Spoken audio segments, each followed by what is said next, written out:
So today we are doing lots of distractions and distance and duration with Rip on the place.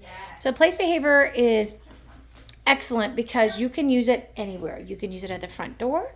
You can use it while you're in the kitchen if you don't want your dog in the kitchen so they don't get burned by a hot stove. So what you want to do is put your place as close as you can because you want to be able to be in the kitchen but reach over and reinforce him for staying where he's supposed to be. Not sure if you noticed too, Shannon took the other end of the leash and hooked it under the leg of the place. Then that's just to make sure, like that happens right there. Shannon doesn't have to touch him to put him back in the down or the place position. The leash is going to help her train. So again, remember, you don't have to actually be eating lunch. You can practice eating lunch. So you should be able to sit in a chair with your lunch, and Rip should be able to stay on his place behavior in the down position. You're still going to reinforce often because this is a new thing for him. Yes, good boy, Rip. Yes, good So along with doing doorbell manners, meaning if he goes to his place, he can't jump up on anybody. He can also learn the place when you don't want him on the couch or the furniture with you. It will be placed when you want to use this as a room barrier. Now, we were sweeping outside of his crate earlier, and he was kind of definitely diving towards the broom. Part of that is because he's all terrier, right? And that's what they do. They chase things that move fast. But a place behavior is awesome. You see how he's getting a little bit elevated and really hyper-focusing on that broom? Yes. So we want to make sure, first of all, he never gets a chance to practice chasing the broom or the vacuum.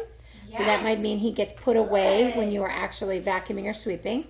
And then on the flip side, you're going to train him. What do you want him to do when you're sweeping or vacuuming? You want him to be on that place. And he should be down in a relaxed position. And as you saw, Shannon did one little sweep and then reinforced, and then two sweeps and then reinforces. And as he was being successful with what he was supposed to do, she added more and more movement with the broom. But remember, anytime you change the picture and you add something new, start small, build up from there. So a lot of this little adjusting stuff, meaning going to the right, going to the left, is just kind of his puppy brain. So there's going to be a lot of corrections, meaning you're going to say no a lot. Just make sure when you say no, you're not giving him any attention and you're waiting for that moment that he does it right. Oh, that was a little interesting. Yes, good boy. He's getting it though. Yeah, he is. So you just got to be careful with these guys. A lot of people are like, oh, it's funny to have them chase the broom, but these guys are terriers, man. They were bred to chase things, so you don't want to create any behaviors that may, bring out that natural instinct when you don't want it. Good job, bud.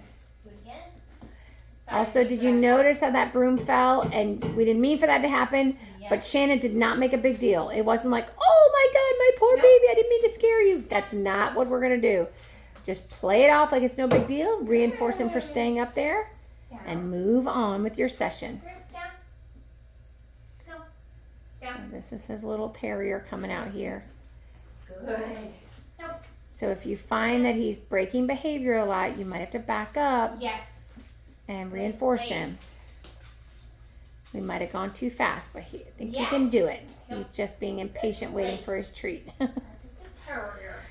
So your homework is going to be grab your place and start doing some normal things that you would do in your house. That might be walking around. That might be dusting. That might be sitting on a chair, reading a book. Don't try to do real cleaning because you're going to be paying attention to him. Yes, so don't, it's like going shopping without your shopping list. Don't really expect to be able to sweep the entire floor because your other eye is going to be on Rip all of the time. That was going to make a difference. Yeah. No. So she brought the dustpan out and he definitely jumped like he was going to start a game of chase the broom, chase the dustpan. So Shannon's going to spend a little bit of time right there making sure he understands what the rules are. Rip, down. Really make sure you guys are using that release word. Elongate the time he has to stay in that down position, but you might have to reinforce more often for a while because he is getting up. And make sure when you go to reinforce him, he's not meeting you halfway. So sometimes we see when dogs won't stay down a lot, what happens is they'll lay down on their belly and then mom or dad will go in to give him a treat and the dog sits and they give him the treat. So then the dog goes, oh, well, I get more treats when I'm sitting on my butt rather than laying down. And we inadvertently create a behavior we didn't want.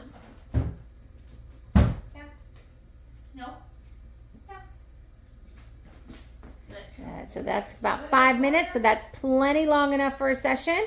So pick some things that you do in the house and make sure he stays in the down position on his place when you do it. Good. I'm gonna release. And remember, he doesn't come off until you give him that release word. So that whole session was a place session.